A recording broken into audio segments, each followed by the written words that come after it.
கர்த்தருடைய பரிசு நாமத்திற்கு ஸ்தோத்திரம் உண்டாவதாக. இந்த நாளிலே நீங்கள் தலைப்பை பார்த்திருப்பீங்க, லேவியர்களை காணவில்லை. வித்தியாசமான ஒரு தலைப்பா இருக்குதே அப்படின்னு சொல்லிட்டு யோசிச்சீங்களா என்னன்னு தெரியல. ஆஹ் லேவியர்களை காணவில்லை. நம்ம நிறைய நேரத்துல ஆண்டவர் நம்மிடத்துல எதிர்பார்க்கிற சில காரியங்கள் நம்மிடத்துல காணாம போன காரியத்தை நம்ம ஏன் இன்னும் தேடாம உட்கார்ந்து இருக்கிறோம் அப்படின்னு சொல்லி ஆண்டவர் நிறைய நேரத்துல யோசிச்சுட்டு இருப்பாருன்னு நினைக்கிறேன். உங்ககிட்ட சில விஷயங்கள், நீங்க உங்க வீட்டுல ஆஹ் ஒரு நகை காணாம போயிடுச்சு, இல்ல பைக்கு காணாம போயிடுச்சுன்னா அமைதியா போட்டும் அப்படின்னு சொல்லிட்டு நம்ம உட்காந்துருவோமா? உட்கார மாட்டோம் இல்லையா? அதை எப்படியாவது என்ன பண்ணுவோம்?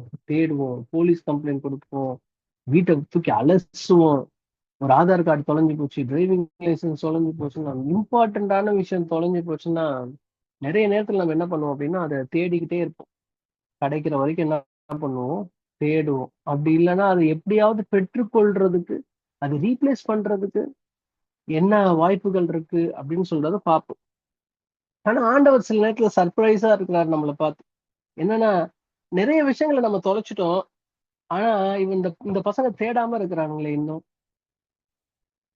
நான் சொல்றது உங்களுக்கு புரியுதான்னு தெரியல. நிறைய விஷயங்களை நம்ம தொலைச்சிட்டோம், நிறைய சந்தோஷங்களை தொலைச்சிட்டோம், நிம்மதியை தொலைச்சிட்டோம். எல்லாத்தையும் தொலைச்சிட்ட பிறகும் நாம் அதை தேடாம என்ன பண்றோம்? உட்கார்ந்து கொண்டு இருக்கிறோம் இல்ல. ஆனா ஆண்டவர் அதுலதான் ஸ்பெஷலிஸ்ட். என்னன்னா, நாம் தொலைத்ததை அவர் மறுபடியும் தேடி கண்டுபிடிச்சு நம்மிடத்துல தருவதில் தான் அவரு ஸ்பெஷல். ஏன் அப்படி நான் சொல்றேன் அப்படின்னா, ஒரு அதிகாரமே ஆண்டவர் அந்த காணாமற் போனதுக்காக என்ன பண்றாரு? எழுதி இருக்கிறார். இந்த அதிகாரம் முழுவதும் பாத்தீங்க அப்படின்னா, முதலாவது ஒரு 3 காரியத்தை நம்ம பார்க்க போறோம் அந்த அதிகாரத்துல. ஒரு வெள்ளி காசு என்ன ஆகுது? காணாம போகுது. அடுத்தது ஒரு ஆடு காணாம போகுது. அடுத்தது ஒரு மகன், இளைய குமாரன் காணாமல் போகிறான் இல்லையா? நமக்கு இத்தனை காணாம போகுது. 3 காரியங்கள். முதலாவது ஒரு வெள்ளி காசு. அந்த வெள்ளி காசு காணாம போகுது. நீங்க பாத்தீங்க அப்படின்னா அந்த வசனத்தை, அந்த அதிகாரம் ஸ்டார்ட் பண்றப்போ, லூக்கா 15ஆம் அதிகாரம், ஒருவேளை இந்த அதிகாரம் தெரியல நான் சொல்றேன். இந்த அதிகாரம் காணாமற் போனவர்களுக்காகவே எழுதப்பட்ட அதிகாரம். எடுத்துக்கொள்ளலாம். லூக்கா 15 முதல் ஹாஃப் இதை பத்தி பேசிட்டு நான் அதுக்கப்புறம் லேவியர்களை ஏன் காணவில்லைன்றது குறித்து நான் உங்களுக்கு வரேன். அப்போதான் அந்த செய்தி உங்களுக்கு புரியும். சரிங்களா? சோ 15ஆம் அதிகாரம் முதல் வசனம் பாத்தீங்கன்னா, சகல ஆயக்காரரும் பாவிகளும் அவருடைய வசனங்களை கேட்கும்படி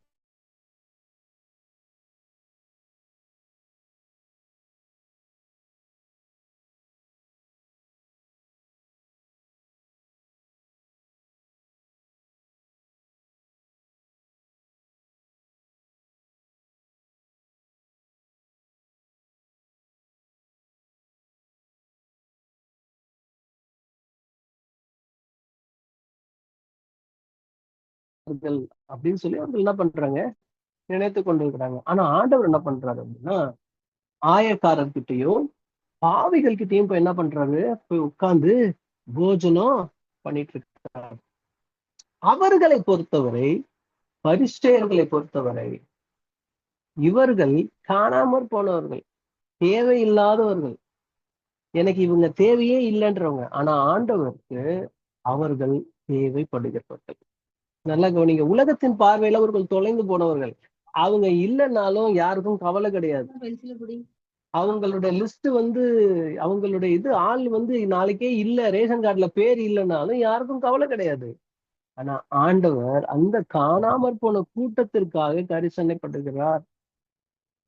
அதுக்காகத்தான் இந்த 3 உவமைகளை ஆண்டவர் என்ன பண்றாரு? அந்த இடத்துல சொல்லுகிறார். முதலாவது, ஒரு ஸ்திரீ ஒரு வெள்ளி காசு தொலைக்கிறா. அதுல 8ஆம் வசனம் பாத்தீங்கன்னா, ஒரு ஸ்திரீ என்ன பண்றா? ஒரு வெள்ளி காசை தொலைக்கிறா.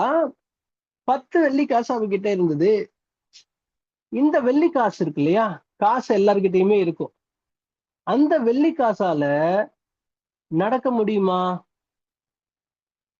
நடக்க முடியாது. வெள்ளி காசால ஓட முடியுமா? ஓட முடியாது.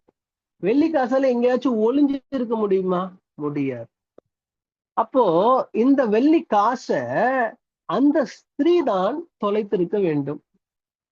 காணாமல் போல, அந்த வெள்ளி காசு காணாம போல, அந்த காசு தொலைக்கப்பட்டது.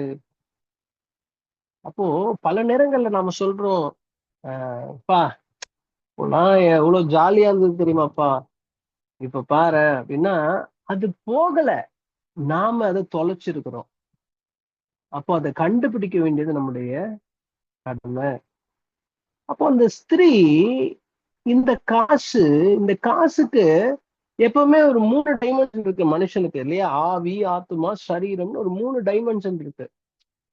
ஆனா இந்த காசுக்கு என்ன இருக்குது அப்படின்னா, வெறுமனே சரீரம் மட்டும்தான் இருக்கு. அதுக்குன்னு ஒரு உருவம் இருக்க ஒழிய அதுக்கு ஆவியோ ஆத்மாவோ கிடையாது.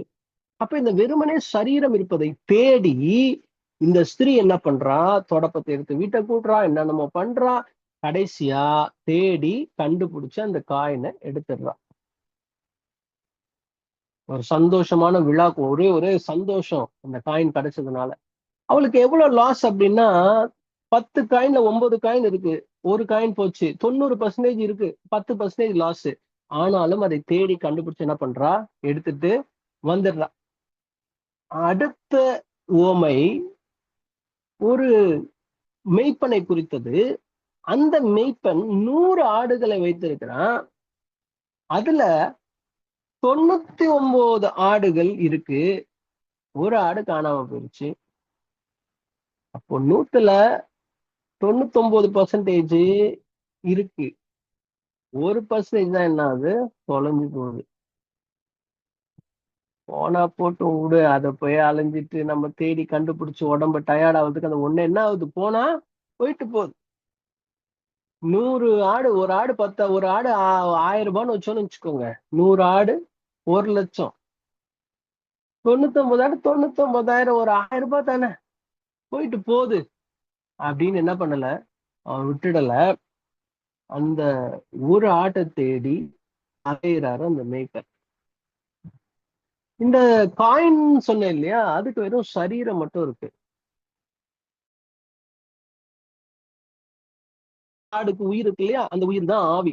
ஆவியும் இருக்கு, சரீரமும் இருக்கிறது. அடுத்தது 3வது உவமை. இது நம்ம எல்லாருக்குமே தெரியும். நம்மளா இந்த உவமைக்கு ஒரு பேர் வச்சிருக்கோம், கெட்ட குமாரன். நம்மளா ரொம்ப நல்ல மனுஷனுக்கு மாதிரியும் நம்மளா கெட்ட குமாரன் அப்படின்னு சொல்லி பேர் வச்சிருக்கிறோம். ஆனா வசனம் சொல்லுதான், காணாமல் போனால், காணாமல் போகப்பட்ட. இங்க அப்பாவுக்கு 2 பிள்ளைகள் இருக்காங்க. பேர் தெரியல, ஒருத்தன் மூத்த குமாரன், ஒருத்தன் இளைய குமாரன். அந்த இளைய குமாரன், எனக்கு சொத்தெல்லாம் பிரிச்சு கொடுங்க, நான் கிளம்புறேன் அப்படின்னு சொல்லிட்டு என்ன பண்ணிடுறான்? கிளம்பி போறான். அப்பாவுடைய சமூகத்தை விட்டு வெளியே போறான். மந்தையை விட்டு ஆடு வெளியே போகுது. தன்னுடைய பார்வையை விட்டு அந்த காயின் என்ன ஆகுது? வெளியே போயிருச்சு. அவ்வளவுதான். இதுதான் காணாமல் படுது. அவன், நல்லா புரிஞ்சுக்கோங்க, காணாமல் போயிருக்க ஒழிய அழிந்து போகல, ஒளிந்து போகல. ஆண்டவர் அந்த காணாமல் போன காரியத்தை இன்னைக்கு திருப்பி என்ன பண்ண போறாரு? தர போறாரு.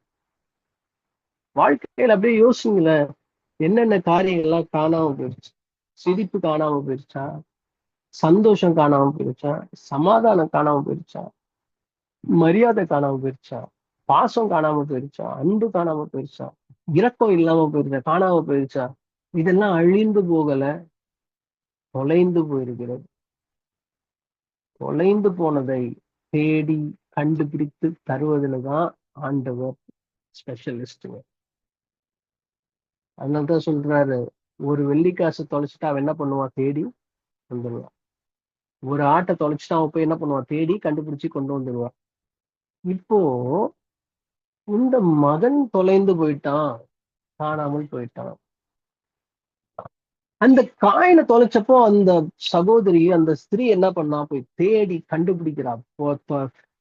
விளக்கமாத்த எடுத்து வீட்டு ஃபுல்லா பெருக்கி கிருக்கி என்ன பண்றா, கண்டுபிடிக்கிறா. ஆடு தொலைஞ்சு போனோட அந்த மெய்ப்பன் என்ன பண்றான், போய் ஓடி கீடி தேடி கண்டுபிடிக்கிறான். ஆனா இங்க இன்னும் கேட்டீங்கன்னா, அந்த ஸ்திரீக்கு 10% லாஸ். ஓடி போய் கண்டுபிடிக்கிறான். அந்த மெய்ப்பனுக்கு 1% லாஸ். அவனும் என்ன பண்றான், ஓடி போய் கண்டுபிடிக்கிறான். இந்த அப்பா இருக்கார் இல்லையா, அவருக்கு 2ல 1 போயிருச்சு. 50% லாஸ். 2ல 1 போயிருச்சு.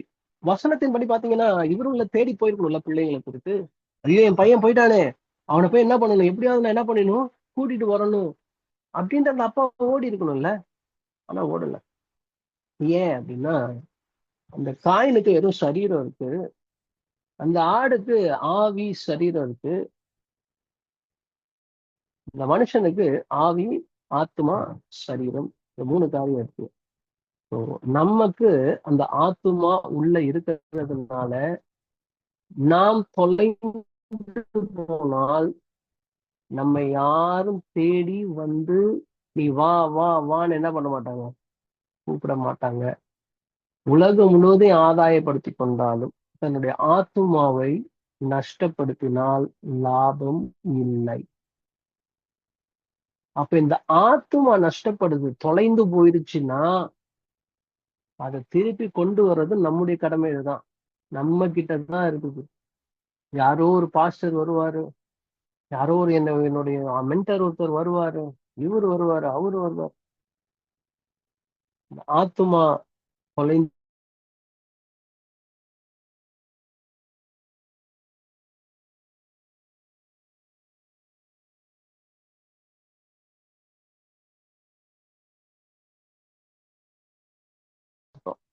பாவம் நமக்குள்ள வந்துருச்சுன்னா தொலைந்து போயிட்டோம்னு அர்த்தம்.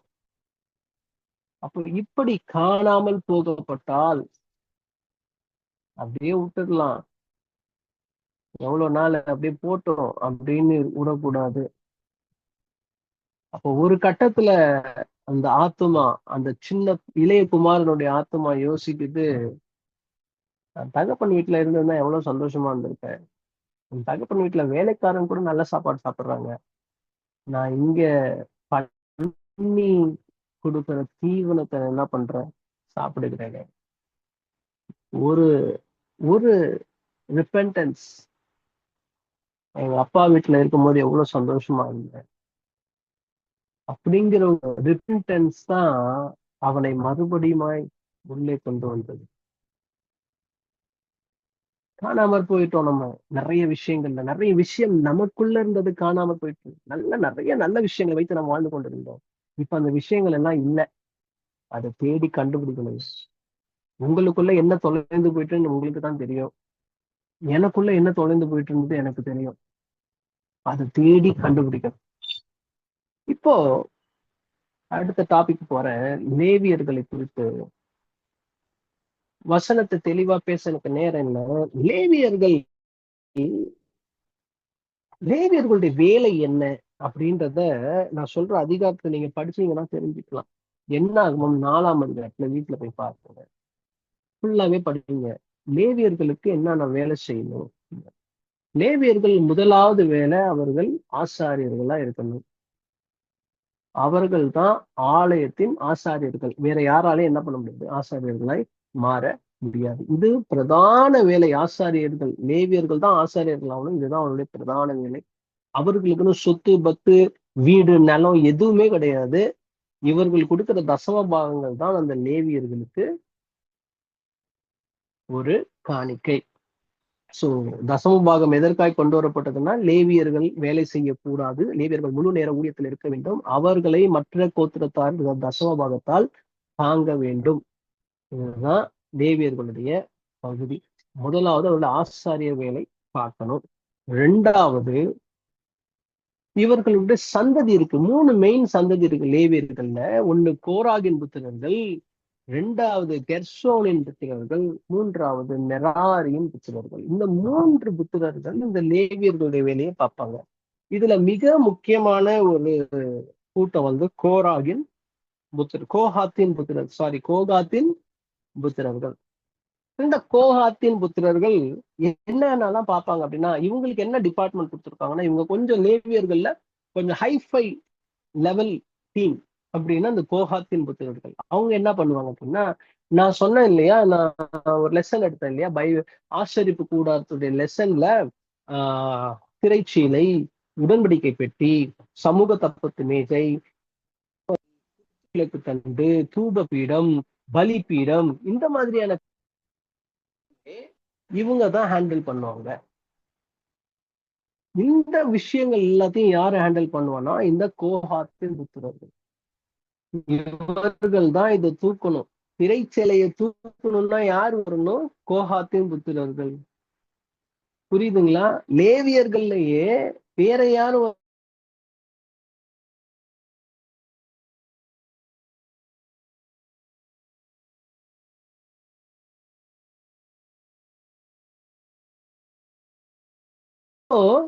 லேவியர்களுடைய முதன்மையான வேலை ஆசாரியத்துவம். இரண்டாவது, எல்லா தேவாலயத்தின் மெயின் காரியங்களை சுமப்பது இந்த கோகாத்தின் புத்திரர்கள். வசனம் சொல்லும் அதே அதிகாரத்துல என்னாகும் 4:18, லேவியர்களுக்குள்ளே கோகாத்தின் வம்சம் அழியாமல் பார்த்து கொள்ளுங்கள். எப்படிப்பட்ட வசனம் பாருங்க.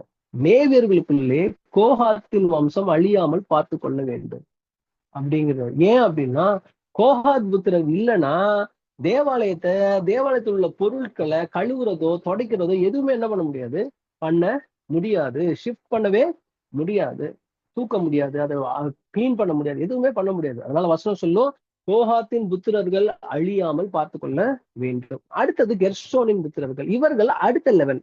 கோகாத்துக்கு அப்புறம் கெர்சோனின் புத்திரர்கள். அவர்கள் என்ன பண்ணுவாங்க அப்படின்னா, தொங்கு திரைகள், தகசு தோல் மூடி, கூடாரத்தினுடைய வாசல், மறைவு, இந்த மேல போட்டிருக்க மூடி, தோல், இதெல்லாம் என்ன பண்றது, தூக்கிட்டு போறது, எடுத்துட்டு வர்றதுதான் இவர்களுடைய வேலை. அடுத்த கட்ட காரியங்கள் கோகாத்து, கெர்சோன். அடுத்தது மெராரி.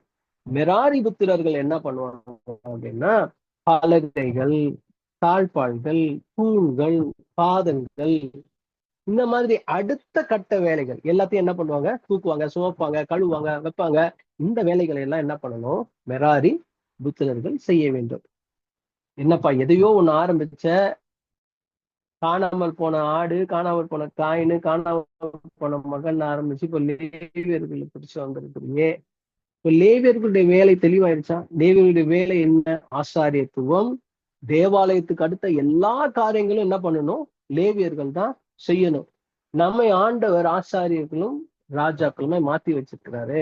அப்போ நமக்குள்ள அந்த ஆசாரிய வேலைகளை செய்கிற லேவியர்கள் நமக்குள்ளாய் வேலை செய்து கொண்டே இருக்க வேண்டும். இந்த கண் லேவியனுடைய வேலை பார்க்க வேண்டும், இந்த கை லேவியனுடைய வேலை பார்க்க வேண்டும், இந்த கால் லேவியனுடைய வேலையை பார்க்க வேண்டும், இந்த இருதயம் லேவியனுடைய வேலையை பார்க்க வேண்டும், இந்த காது லேவியனுடைய வேலையை பார்க்க வேண்டும், இந்த வாய் லேவியனுடைய வேலையை பார்க்க வேண்டும். ஏன்னா நம்ம ஆசாரியனா என்ன பண்ணிருக்கிறார் ஆண்டவர், மாத்தி இருக்கிறார். அப்போ இப்போதான் நான் மெசேஜுக்கு வரேன். எஸ்ரா எழுதின புஸ்தகம், எஸ்ரா 8ஆம் அதிகாரத்தை எடுத்துக்கோங்க. எஸ்ரா 8ஆம் அதிகாரத்துல ஒரு ஃபேமிலி ட்ரிப் ஒண்ணு போயிருக்கிறாரு. ஃபுல் கூட்டத்தோட எஸ்ரா என்ன பண்றாரு, எல்லாரையும் கூட்டிட்டு ஒரு அஹாவா நதி அண்டைக்கு என்ன பண்ணிக்கிறாரு, போறாரு. அஹாவா நதி அண்டைன்றது ஜெஃப்ரிக்கு தெரியும். ஒரு நம்ம சர்ச்சுக்கு அஹாவா ஃபெலோஷிப், நம்ம ஃபெலோஷிப்போட பேர் அஹாவா ட்ரூத் ஃபெலோஷிப்னு வச்சிருந்தார். ஸோ அஹாவாங்கிறது ஒரு நதி, நதி அண்டை. அங்க போகும் பொழுது எல்லா கோத்திரத்துல இருந்தும் ஆள் வந்திருக்கிறாங்க. பெரிய கேம்ப் நடத்திருக்கிறார். கேம்ப் நடத்த 8:12 8:15 சொல்லுது, இவர்களை நான் அகாவாவுக்கு ஓடுகிற நதி அண்டையிலே கூட்டிக் கொண்டு போனேன். எல்லாரையும்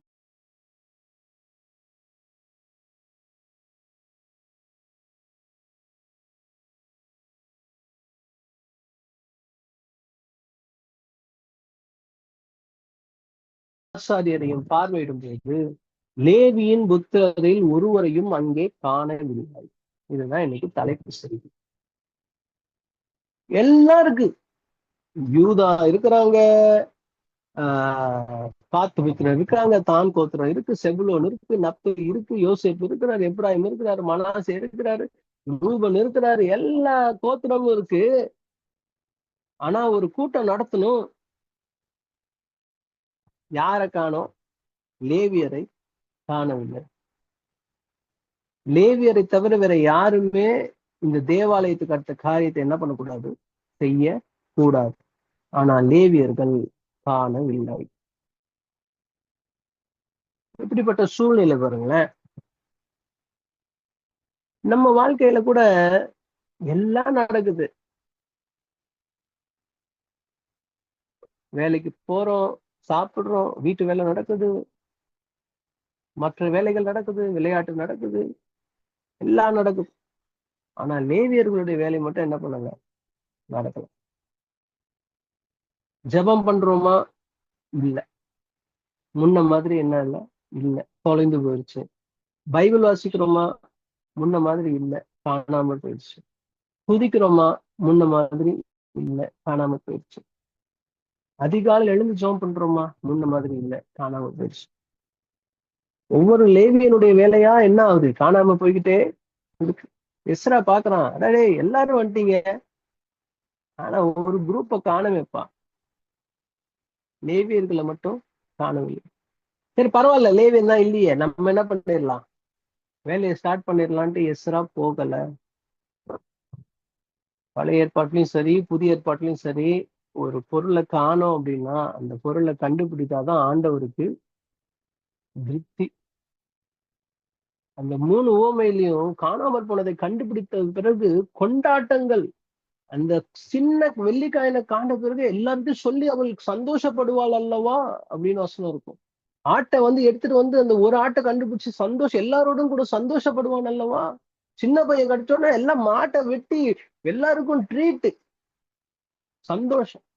அப்ப இந்த லேவியர்களை காணவில்லை. உடனே இஸ்ரா என்ன பண்றாரு? பரவாயில்லப்பா, ஸ்டார்ட் பண்ணலாம்ப்பா, நம்ம வரைக்கும் என்ன பண்ணிடலாம், ஸ்டார்ட் பண்ணிடலாம். சாமுவேல் வரலன்னா என்ன, நம்ம பலி செலுத்திடுவோம்னு சவுல் மாதிரி என்ன பண்ணல இஸ்ரா.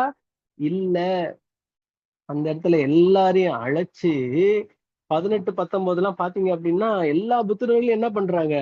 கூப்பிட்டுட்டு எல்லா லேவியர்களுடைய புத்திரர்கள் எல்லாம் போய் அழைச்சு கூட்டிட்டு மறுபடியும் அங்க வந்த பிறகு அப்போ சொல்றாரு 21ஆம் வசனத்துல, அப்பொழுது நாங்கள் எங்கள் தேவனுக்கு முன்பாக எங்களை தாழ்த்துகிறதற்கு, எங்களுக்காகவும் எங்கள் பிள்ளைகளுக்காகவும் எங்கள் சகல பொருட்களுக்காகவும் செவ்வையான வழியை தேடுகிறதற்காகவும் நான் அங்கே அந்த அகாவா நதி அண்டையிலே உபவாசத்தை கூறினேன்.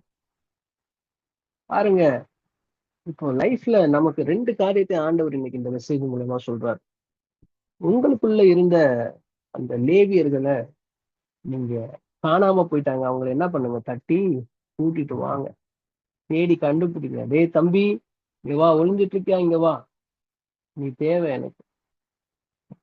ஜெபம் இல்ல, தேடி கண்டுபிடிங்க. முன்னாடி நம்ம எப்படி ஜெபம் பண்ணணும்னு யோசிங்க, கூட்டிட்டு வந்து உட்கார, ஜெபத்துல உட்காரணும். வேத வாசிப்பு 10 அதிகாரம் 15 அதிகாரம் வாசித்த காலங்கள், 50 அதிகாரங்கள்லாம் வாசித்த நாட்கள் உண்டு. இப்போ ஏதோ ஒரு அதிகாரம் 2 அதிகாரத்துல நிற்கிறோம். அது என்ன பண்ணுங்க? தட்டி எழுப்பி மறுபடியும் என்ன பண்ணணும்? நம்ம அந்த வேத வாசிப்பு பழக்கத்தை கொண்டு வரணும். முழங்கால்ல உட்கார்ந்து எவ்வளவு நாள் ஜெபித்து இருக்கிறோம், உபவாசம் போட்டு எவ்வளவோ ஜெபித்து இருக்கிறோம். அந்த ஜெபம் இப்போ எங்க? தேடி கண்டுபிடிங்க. முழங்கால் எங்க? இல்ல. துதி எங்க? பாடல் எங்க?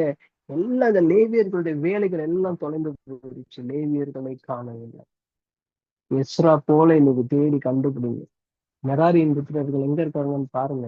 கோகாத்தின் புத்திரர்கள் எங்க இருக்காங்கன்னு பாருங்க. எர்சோனின் புத்திரர்கள் எங்க இருக்காங்கன்னு பாருங்க. நம்முடைய திரைச்சீலை, நம்முடைய உடன்படிக்கை பெட்டி, நம்முடைய பலிபீடம் எல்லாம் என்ன பண்ணணும்? சுத்தமாக வேண்டிய நேரம், மறுபடியும் பயன்படுத்த வேண்டிய நேரம்.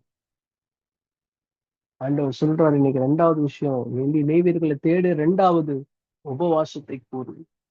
உபவாச ஜெபத்தை ஆரம்பிக்கும். ஏதோ வந்தோம், செய்தியை கேட்டோம்,